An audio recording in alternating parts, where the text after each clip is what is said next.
Hey, ladies and gentlemen, we're back with the last part of JarrellStorm versus SmrtyCakes. We're going to Blackwater Bastion, not a map by Week 7, unfortunately, and it looks like we have horizontal spawns with Honda Pablo, aka SmrtyCakes, in the bottom left as the green Protoss, and we've got JarrellStorm in the bottom right as the yellow Zerg.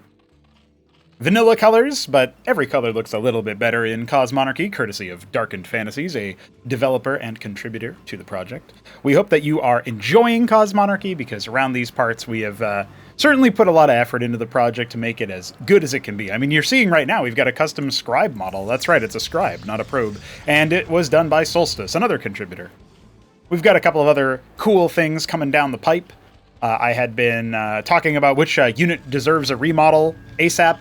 Which unit should have a remodel sooner rather than later.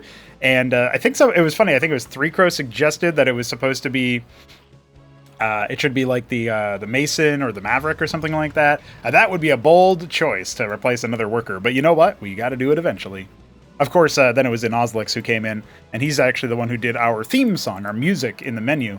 Very, very cool soundtrack there, and I do appreciate it. And he suggested that it should be the Sikralisk, which is a Zerg unit that I don't think we'll see in this particular matchup, but it's pretty good at dealing with air units if they're stacked up and such. JarrellStorm here continuing to do as much as he can do when it comes to trying to factor in and practice against the Protoss, as that has been a constant thorn in his side. I don't know how well he does versus Terran, but I know he does trade occasional games with Top Ramen. And Top Ramen is probably our second best player right now. I mean, he's the guy who placed second in Tyrant's Tale, our latest Tier 1 tournament. Of course, it's very different now than it was before in the context of how when you're dealing with, Protoss overall, they've changed a lot. Their tech requirements have changed a bit since that tournament that happened. And also just the game in general, with the economy being a little bit different, shall we say. Yeah, it's a pretty steep change there. We do have a Quaseth pool coming here for JarrellStorm, so this is going to be the same opener that he did when it came to the previous two games in this set, which are always linked in the description if you need them. Unfortunately, we missed some Arbuz typing there. Don't worry. We got the Hierophant about halfway done. And of course, we've got the Zerg Hatrosk nearly complete down here in the natural. But yeah, JarrellStorm, he's been doing this opener in all of the other games, and you can see those games in the description. We always end up linking those in the channel, in the video description for you guys. One of the things that I keep seeing out of Zerg players is they usually try to experiment with like how greedy they can be and how slowly they can start making military. How long can they wait before they commit a lot of larvae to military? And that makes a lot of sense. That's the dynamic of the race. It always has been since time immemorial, before the advent of Cosmonarchy. And Protoss, on the other hand, is of course going to try their hand at doing some harassment here. We do have a pair of Zethicors being made, but one Hierophant can deal with that. And there's also a Zealot at the ramp for SmrtyCakes. The Fool Fader. Oh my god, he's here. Coming straight in, looking for that worker harassment. Yeah, nice, not a bad burrow, because you are forcing the Hierophant to stand on top of the Droleths if it wants to deal damage there. A Larvos is going to be made in the presence of that. Circuith on the way. I do think that these units could have been rallied down out of this gateway into the enemy base, and Honda Pablo here, SmrtyCakes, would have had a bit of a better time as a result if he had done that. But it looks like the Hierophant won't end up doing too much damage. It delayed mining on the gas a little bit. That's not nothing, but it's close to nothing. It's as close to nothing as you can get without being nothing, I would say. Ardent Authority coming very fast, and an Embassy. Okay, SmrtyCakes is going to be dropping an Acantor. This is the opener that you go if you need to, basically, the equivalent to doing this is like in Starcraft 1, if you were to go Robo into Robotics Bay, Robo Facility into Robotics Bay, but obviously you can make both of the requisite pieces at once. The Ardent Authority trains the Acantor, which is the new Reaver, and the Embassy trains the Envoy, which is the shuttle. I was going to say new shuttle, but it's pretty much the same shuttle, actually. The only differences are that it gets its speed by default. And of course, when you have your upgrades and your researches enabled by default rolled into the base stats of the units, as we do for many of the other units like the Zethicor, for example, instead of the Zergling, it having a faster attack speed and such like that. Obviously, we have Armor Pen now, which didn't exist in StarCraft 1. Yeah, all of that stuff is to say that you need to maybe have less top speed. The unit has a more consistent status in terms of its power, but it also ends up providing less of an impact as opposed to if it had the speed from the get-go. This Avaleth is going to get bopped here by the Warden. Actually, the Hierophant doesn't, just narrowly manages to hit tag it, but not able to keep it going. And so that means that the Avaleth will actually spot the attempt at expanding. This could be a little bit of a mind game. If I'm Jarrell, I'd probably try to hang out by next to this geyser to actually confirm that a Nexus is going down. Because look at that, it's not going down. We've got the Envoy, and we've got a second Acantor on the way. So I'm assuming that the second Acantor will be joined by a second Envoy. We'll see what SmrtyCakes' micro is looking like.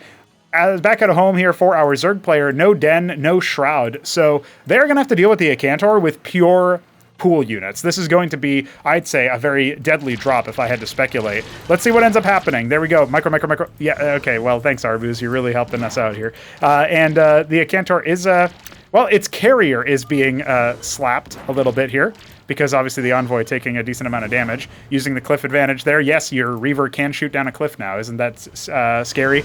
Only one worker killed so far. Oh, never mind. That's about 4 or 5 workers. Then we go up to 7. Still, I mean, as bad as this looks, okay, now that you're going to ground it, and, okay, narrowly manages to avoid a disastrous 5th hit of that in the worker line. Still, additional 3 workers went down. I want to say that was 10 workers, and now Jarrell has to be kind of under the pump. He did just remake a bunch of them, and he is about to pop back up some more. So paradoxically, despite all of that harassment, you can see that Jarrell actually is going to have a worker parity, slight worker advantage, because that's just the way that Zerg works. And of course, remember back at home, SmrtyCakes did not actually expand. That was a bit of a mind game. The Grand Library coming instead. So I guess we're going to transition out of going into the Arden Authority for the drops, and then grab Cantavis. We might actually see another Envoy be made at some point so that he can Storm drop. The Cantavis is the new High Templar. Psionic Storm is very different now, so we're going to have to check that out. But the Quasis are positioned over here, and the Envoy doesn't have great armor. The Quasilisks do struggle versus armor, but the Envoy doesn't really have that problem, right? It doesn't pose that problem to the Quasilisk, as it is pretty lightly armored and obviously very fragile. So if it were to try to fly over this position with the Quas and the Spraith, it would 100% die if it, without being able to unload, say, over here. Now, if it tries to unload over here, well, if it's a Cantavis, it's probably going to get sniped by the Quas too, because the Cantavis also doesn't have any armor. So that's a rough spot there if you are a Cakes fan. But he's actually going for the Atreus. I mean, big surprise there, I suppose. Making some positrons. These units did get significantly improved semi-recently, but this is their old version, which does not actually have the full uptime of consistent DPS that you would want the unit to have, and so the unit has been buffed since then. However, they will still be, in a pinch, good anti-air, and we can see that JarrellStorm is considering the Nathakor switch that powered him to victory in Game 1 after a very, very scary Kabbalist opener from SmrtyCakes. Now he's going to come over here and see that the Nexus is still not up. He doesn't see it yet, but his vision cone is very small. There we go. He's going to figure it out. He also scouts that there's a positron. However, that is some funny anti-synergy because of the retreat. The Hierophant slows the Nathakor down, and then the positron splashes onto that first Nathakor, and the other ones are out of sync, so they don't get splashed because they pulled back. That's kind of funny. A 6 Zetracor drop being fomented, meanwhile. One of the things I was debating semi-recently is whether the Avaleth should get a movement speed buff. It is pretty durable. It's the most durable out of all the transports, but I like to think of mobility as an aspect of survivability. It's also an aspect for harassability and other things. If it's like an air unit or something like that, obviously mobility becomes a pretty big tool in their repertoire. A witness spotting all of these Nathrakors. It's not going to spot the Zeth drop, though. This could do some damage. We do have a second Warden warping in, so I think its damage will be mostly minimal, because again, you can only fit 6 units into that anyway. Looks like the attack at the front is going to maybe pull SmrtyCakes' attention initially, but he pans back over to his base as the second Warden finishes. So now we're going to see JarrellStorm attempt to do something about this, and they do not support each other. So I do think you can just jump straight onto this Warden, and narrowly doesn't lose that 4th Zetracor. He's going to go ahead and start wrecking havoc in this mineral line. We saw an Atreus pop out of the Grand Library, but it's not actually being used. Instead, SmrtyCakes trying to use battle workers for it, but he loses another one for his trouble. Looks like a total of 3 workers going down there for SmrtyCakes, as I'm reading the corpses here, sort of like a witch reads tea leaves. And we don't actually have that many workers down here at the natural either, so we should definitely see a little bit of a switch over. Yep, there's a slight transfer of workers. Double a Cantor on the front. This reminds me of how I think Shambler was playing Protoss a while back versus Neblime. If you guys remember that sort of stuff way back when I did some casts of that. And he would try to go for this like a Cantor ground game push. Macro a Cantor A moving with a bunch of those can be really deadly. But the Iral Iris is coming, and the Shroud has been added, so we will actually see a little bit more disparity in the tech. However, I don't think that Jarrell can actually get out of this position. He's just praying SmrtyCakes doesn't actually check over here and step on that third base position, and I hope for Jarrell's sake, no, his rally points are not actually corrected. He might end up giving the game away here, just because of the fact that that third base will be spotted. The Zoryus are trying to absorb the punishment of those Acantors, but it's not working out too well. We even have the Positrons making sure to splash any other units that come out there. It's a little bit of a scary situation. I'd love pocketing a big portion of the army off to the side. That's about as good as you can get for sort of trying to attack in onto this position. The Acantors are vulnerable, and coming in on the downtime, trying to get the Zethicors on top of them, the Zoryu speeding up everything as a result of actually landing their on-hit onto the enemy targets, and both Acantors go down. This is a big move for Jarrell. Even though he can't step to this army right now, he can now fall back, remutate that Kagran into a Circuith once again, and of course the Kagra has been spotted over here. The jig is up. Some of these workers will be pressured. But I think that Jarrell can conceivably fight back against that army based on what he's got coming out. Let's see what he can make happen. He has end up losing a lot of those units, but Smarty doesn't want to stick around. In actuality, you know, this is a use case for the Witness. If the Witness flew over here and saw it was pure Quaz, Smarty 100% sticks around in this area. He 100%, 1000% just kills this Hacharosk, because going for Mass Quaz in that position means that you're waiting for tier 2 to finish. It means that in that situation, you want your Calcure Lake done, which is about almost done for Jarrell, and it delays how long the Zerg it delays how soon the Zerg can actually contest that army. If those are Zethicors, I'd be a lot more scared for that army, although again, Atreus and Positron both dealing splash damage on this patch. Very, very deadly, so might not have been the be-all, end-all, but because of the fact that we saw the Shroud, it did mean that JarrellStorm really just needed to get rid of that Acantor and then start to see about what he can do for tech. He is going to go for a lot of Calculisks. He saved the Nathicors over here. That is being spotted by this Witness, but I don't know if Smarty actually looked at it on the minimap. I wasn't paying attention to his camera position just yet. He might not even notice that they've fled out. Yeah, he's actually got most of his army out of position to respond to this. So a couple of workers should go down. These units deal a little bit of a splash damage when they're attacking stuff, but they are very fragile. You can see them a little bit like glass cannons. They pick a Warden, they pick an Ecclesiast, and they trade one for that. They also killed a couple of workers harvesting Vespine. So it's not terrible, but right now they are going to be a threat unit as opposed to a genuine, combat unit or something, right? Especially versus the composition that SmrtyCakes has been fielding. He's got his Cantavis out for Storm, taking his third base. A fourth already done, actually, for Jarrell, but not saturated. The third base not even actually saturated right now. We do need to see a little bit more going on for that, but instead Jarrell has been spending all of his money on this tier 2 power spike army, trying to get the Lyrilisks out. Those will deal damage to things like the Atreus, to the Positrons, and to the Dracodons. I'm not so sure because there's not really any melee over here. It feels like Smarty is already going to just be using Storm to try to hold the Lyrilisks at an arm's length, but that's what the Calculisks can do. They move pretty fast. It's not quite as precise as Mutas for diving into the enemy and picking an individual target. They need to sustain their fire, and their damage is reduced the more their projectile travels through an enemy. So that's another thing too, is that if the Cantavis is in a ball, you want a precise strike, you probably want Mutas for that, or maybe Almax, which are available courtesy of this ETETH structure here. So that's going to be something that JarrellStorm has the opportunity to do. He has some Vigorlisks. These are probably the best tier 2 tank unit for the Zerg. Obviously, the Zoryus comes to mind as a tanky boy, but the Vigorlisk has even more armor. It is very slow. It does deal multi-attack damage. They are pretty good versus Protoss, according to our resident champion Hit 'em Up. So I'm not surprised that we end up seeing Jarrell trying to make use of them. Got a couple of gateways over here, warping in, and I think that's very well earned from Smarty. He definitely needs to do that because he definitely needs more frontline here with this composition. He's adding a lot of damage with the Cantavis. He even has an analog out here, which is going to retaliate some of the damage dealt to it by splash attacks like the Calculisk or the spread attacks like the Vigorlisk. But at this current point, I'm expecting that the Protoss army could get overwhelmed by this position. An engram here to try to respond to this. Oh, one stray Calculisk ends up getting got. I think that was by the Atreus.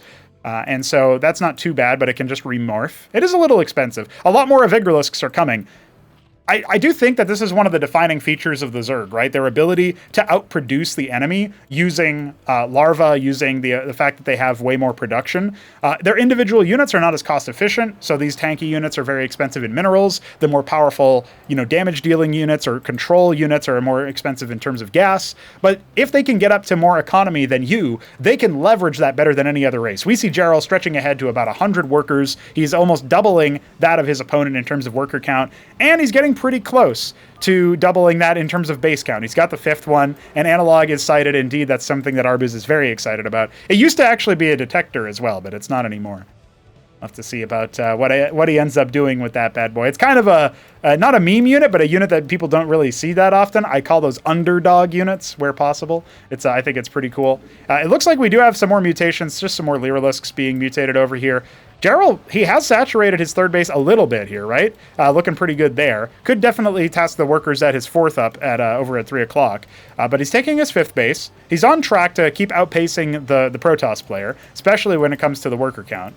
So I feel like he should be okay in this game. But the longer he waits to attack, I feel like his window might end up being closed because we have a Stargate. I don't know what it's been making. I don't actually see any air units being made right now. So that might have been... Well, there's this 2nd Stargate being made somewhere as well. Oh, okay. He's actually got a 3rd one. He's massing Auroras. Where is the rally point for this? Okay, yeah, they just haven't made anything. Well, we'll have to keep tabs on that because Jarrell is going to go ahead and attack in as he mutates his Hydrith Den. We are going to see the Cantavus start to fall. There's the Storm that we needed to see a lot longer, a lot further back, a lot earlier. The Vigrilusk's getting bopped here, but it's not really going to matter too much. I feel like the Cantavus, I don't know if one of them died. It looks like maybe one of them died here, but that's a rough spot for SmrtyCakes to be in if he ends up hemorrhaging those kinds of units. Cantavus already wounded. We're going to need to see a lot more kills out of that bad boy. Oh no, and it's just kind of out in the middle of nowhere. Kind of baits in Jarrell to go for an attack. There is still one Cantavus with this army, but it's very wounded and could end up dying to the littlest bit of damage. Remember, if the Cantavus dies, the Storm ends prematurely. And that's not really something that Jarrell is trying to do. He's just trying to use his Vigrilusks to soak up all that damage, but it's not really working out in his favor, I would say. He did lose a lot, but he has no DPS after the fact because of the fact that his Lyrilusks have all died. So those Vigrilusks look like tanky boys. You know, it says 32 damage, but it's 4 times 8, so it is heavily reduced by armor. Like, these are the kinds of units that when you see them, you think, damn, it's going to take a while to get through that. But not if they stand underneath Storm, it isn't. Let's see if there's another Storm. Speaking of, the Cantavus struggling to get in onto the front line. Manages to cast mostly a zoning one, but Jarrell seems okay with trying to get in on top of it. He has hardly any anti-air, and the Gladiuses are out. The Gladius deals a small damaging attack that then bounces to nearby targets if they are within range of the Gladius. The analog getting a fadeaway kill there. We love to see that. And so, yeah, the Gladius definitely is working out nicely, I think. Vigrilusks are trying their best to retreat, but they're very slow, as you can see, and they don't shoot up. So the Gladiuses can absolutely run roughshod over them. Talking of artillery, it does make me think that, yeah, you would definitely benefit from having a Spire over here so you can make Protathalors. Or even making Kagralusks in a pinch. They have better range than a lot of the other Zerg options. They're not quite artillery. Artillery units have the Thalor suffix, but, you know, it's one of the options there. The Gladiuses could have pressured this base. There's only one Spraith over here. There are some Quasis that could be turned into Lyrilusks, but unfortunately for Jarrell, he just doesn't have the gas right now. He's going into Skiths. I think what he wants is to mutate them into Vithrilusks. The Skither Core turns into a unit that was formerly known as the Devourer. The Vithrilusk has a very different change compared to the Devourer, however. The Vithrilusk will spread its debuff if it hits the same target twice, and that includes on top of ground units. So if it's attacking an air unit, the debuff that the Vithrilusk does, which rends armor and lowers attack speed, both of those things will start to happen to the ground army. So that is a very potent threat that Vithrilusks pose when you're mixing your air units with your ground units, and you still want the ground units to, you still want the Vithrilusks versus air anyway, even if it was mass air. So we see a bunch of them being made. Calculusks also dealing splash damage. They're going to massively benefit from that armor rend because they don't have a great amount of armor pen themselves, right? In fact, they have 0 armor pen, just to go and show you. Well, still taking over the whole right side of the map right now is JarrellStorm. 9 o'clock being set up for SmrtyCakes on the back end of this. He is making some land effects. He knows that there's likely going to be an air threat from this. We can see Jarrell trying to engage. He's got the Vithrilusk sharking around looking for a threat. But the land effects aren't here yet to deal some counter splash damage. Oh my god, look at how fast those air units disintegrated courtesy of the Viths. And now they're going to start splashing that effect onto the ground units, where the Lyrilusk bounces are going to start hitting way harder if those ground units are armor debuffed. Let's see what else can happen over here. He's got the Viths really trained onto them. The Calculusks are in such a number right now that they will indeed eviscerate stacked units. You really got to watch out for that. Vithrilusks now just kind of hanging out over. When they die, they regress back into the Skith, which can actually attack ground. And that is almost a full army wipe here as the land effects are trying to come in. Smarty is not pleased with something. I'm not sure quite what it was, but he's clearly not pleased with losing that whole army. I'll tell you that much. Now Jarrell going to go ahead and try to power on through. There is some static defense over here, not at 9 o'clock, admittedly, but definitely in the position of these two engrams. And of course, we've got the charlatans, the zealots, the positrons, and the land effects all in position. So I do think that the air is not going to survive nearly as long for Jarrell. In the current situation, you really don't want to be hemorrhaging units right about now. No more static defense being on the way. And it looks like, yeah, there was some control flummoxing, perhaps. Also, if you select a group of units that are across the map, so if he had selection here and here, and he tried to like attack, say into the third base of Jarrell, and his army decided to like try to meet in the middle, basically. So they try to meet in the middle of the map in between the two selections. That is a Brood War glitch that, I mean, glitch is an interesting term for it. A bug is an interesting term because I think it's technically just what Magic Boxing does, but obviously it's not ideal. Hey, since Jarrell has actually hung out for a little bit here, the engrams are going to pop off onto this army. They kill a couple of calculisks, nothing too significant, but obviously in this position, you don't really want to... Oh yeah, he's actually just going to try to see what he can do with the Viths. I feel like suiciding them when you know your opponent was building a lot of anti-air and stuff is not necessarily the right move because he's got a lot of air units. The land effects are out. This is actually going to allow JarrellStorm to maybe potentially fall behind here because SmrtyCakes is holding on. He is going to have to deal with the calcs that are over in this position. Depowered Warden, the worker count being raised down there. Disruption field to disable the Vithrilisks. I love it. They need to come down here to save this base, though. A lot of the workers end up dying down here. SmrtyCakes had kept the... SmrtyCakes had definitely kept the... Shall we say the worker count a little bit closer than we thought. More engrams coming. Let's see if he can actually clear this position here. The engram softening up some of these Viths. No, he's actually going to call GG. That's an interesting choice right there. I mean, Jarrell did have a large amount of the map control. Oh, I see. I think there were some dead Protoss units up in the top right or something. He might have spotted just how far behind he was in terms of the macro. And so it looks like he does end up going down. Not able to continue it. Felt like his natural was pressured a little bit too much, perhaps. And that's going to be Jarrell taking the dub. But hey, despite the fact that Jarrell had so much control, I do think that there was a chance for Smarty to come back in that game. I also think that there was a nice little demonstration of like, okay, the Zerg goes there, the Toss goes there, and then the Protoss goes there, and then the Zerg goes, with Vithrilisks to try to counter that and stuff with the Armorens and the Death Beam that Arbuz called it with the Calculisks. Yeah, when there's no armor protecting the Protoss army from the Calculisk damage, it really starts to stack up massively, right? And usually we don't really, from a design standpoint, we're not really a big fan of the fact that air units stack up together. It does make splash damage way more powerful versus them than not. It also makes them way more damage efficient if there is no splash. So it kind of forces this arms race where you don't really want that. But in the end, at the end of the day, there is still, I think, a lot of nuance to decide between the different fights. I like the fact that the battles take a little bit longer on average than in StarCraft 1, but not quite as long as something like Warcraft 3 or even as Stormgate, I think.